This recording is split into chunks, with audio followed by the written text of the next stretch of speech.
1, 2, 3, 4, 5. Okay. Is it on? Yep.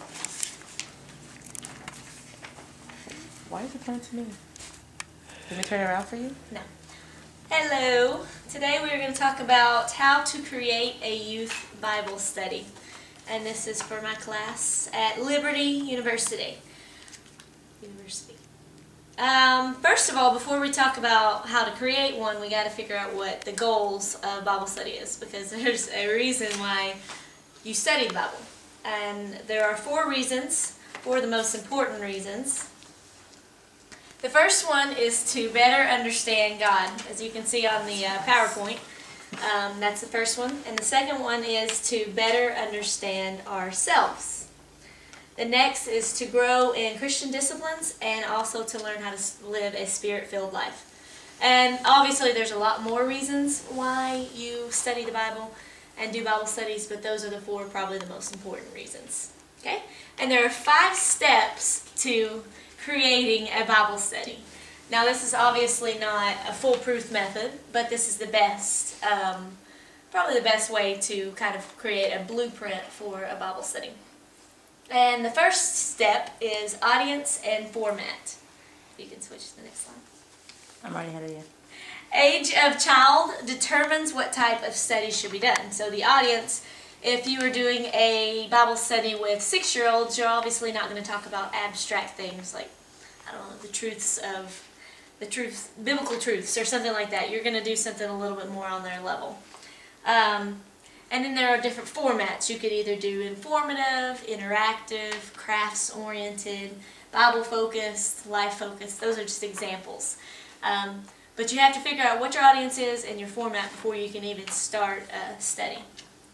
Obviously, the younger the child is, the more interactive the study must be. And the more creative the study is, the more fun learning will be. Alright, step 2 is the objective and purpose. The objective sets the tone for the lesson. Teachers should be able to finish this sentence. My students will learn about Job. My students will learn about character. My students will learn whatever. And every activity in this lesson, whether it's an activity, a worksheet, whatever it is, should serve to accomplish this objective. And I feel like you should ask yourself, how can I capture the kids' hearts? How can I engage the students? If you're not making it engaging and all that, then there's really, the kids are going to fall asleep. Especially the younger they are, like I said earlier, the more interactive it has to be.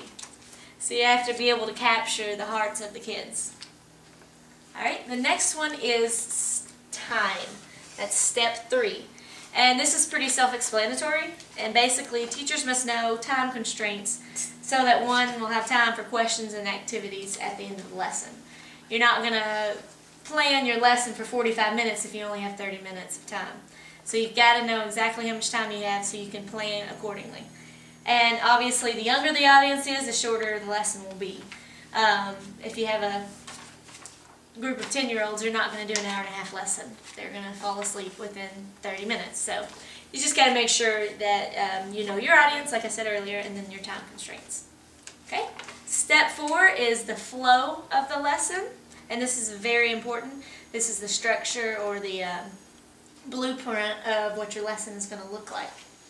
The lesson should always start out with prayer and a 5 to 10 minute hook activity.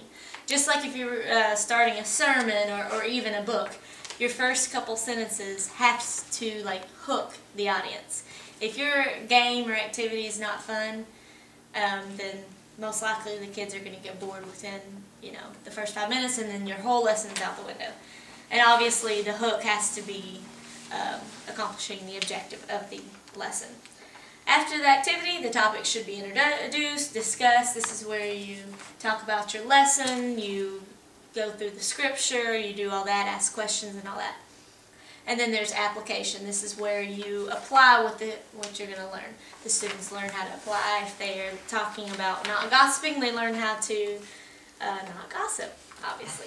And finally, closure, which is end with prayer, and if time allows, another activity. A lot of kids like to do activities at the end of it, whether it's a craft or go outside and play a game or whatever. So but make sure you end with prayer as well. Step 5 is extra helps, especially in this day and age. We are blessed to have multiple different types of resources at our fingertips. So let's be creative, use the resources that are available. Illustrations, I think Galley and Larson said this, illustrations put light, color, and excitement into Bible studies. Crafts, worksheets, games, and other things help to keep kids engaged while learning. And there are multiple resources found through websites, your local church, Christian bookstores, libraries. There are, like I said, millions and trillions of different areas you can find games and activities, and even Bible studies if you're not creative enough to create your own Bible study. Okay.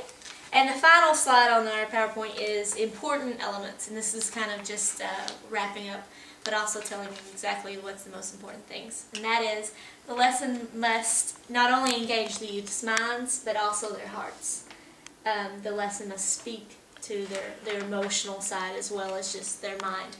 If it's just mind, especially at a younger age, they're not going to get it. But if you really speak to them and talk about character and all that, then it'll speak to their hearts. Make use of creative activities and illustrations because this keeps the lesson interactive and fun. Everything you discuss, every activity you do, must point back to the overall objective and purpose of the lesson. That's what we talk about. I mean, if you're talking about gossiping, like I mentioned earlier, and the whole thing's about Job, or, like if you're talking about Job and his trials, that's not really talking about gossiping. But if you add his friends and all that, then maybe you can tie the lesson back into what your overall purpose was. And finally, the most important thing is always start and end your lesson with prayer.